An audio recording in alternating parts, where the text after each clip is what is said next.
Barack Obama has made a tearful plea to finally bring significant change to America's gun laws. It'll be high on his agenda in the final year as president, but what else is on his 2016 wish list? Hello and welcome to In Focus.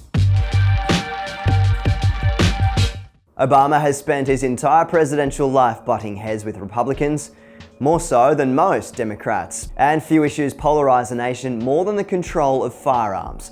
The president has made some powerful speeches on the topic throughout his tenure, but Tuesday was one of the most emotional. Tears flowed as the commander-in-chief spoke about the 6- and 7-year-olds murdered at Sandy Hook 3 years ago. Every time I think about those kids, it gets me mad. And by the way, it happens on the streets of Chicago every day.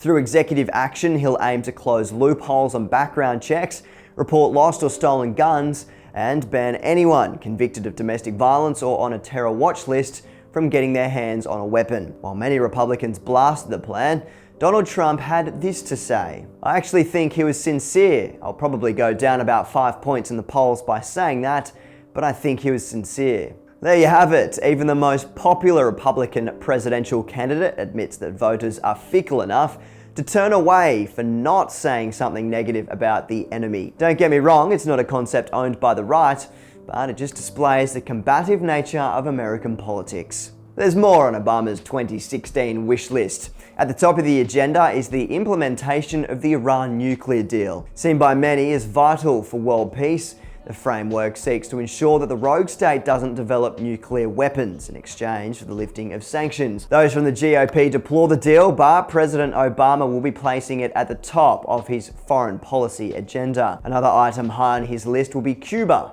Obama wants to travel to the socialist country, but there are still a number of issues relating to human rights and the closed economic system that may hamper those plans. Domestically, criminal justice reform looks likely in 2016. With public sentiment about the war on drugs changing, both sides of politics are working together to potentially reduce sentences for non-violent drug offenders. Speaking of the prison system, President Obama will continue to make good on his 2008 election pledge to close Guantanamo Bay, despite facing stiff opposition to the idea. And finally, his main goal this year will be to help elect a Democrat to the White House. In the 2014 midterms, Obama's approval levels were so low the party shielded him from the campaign trail. But more Americans are happy with him now, and with many of his 2015 achievements still on shaky ground, having a Democratic president to succeed him will help solidify his legacy. Thanks for joining us. We'll see you next time.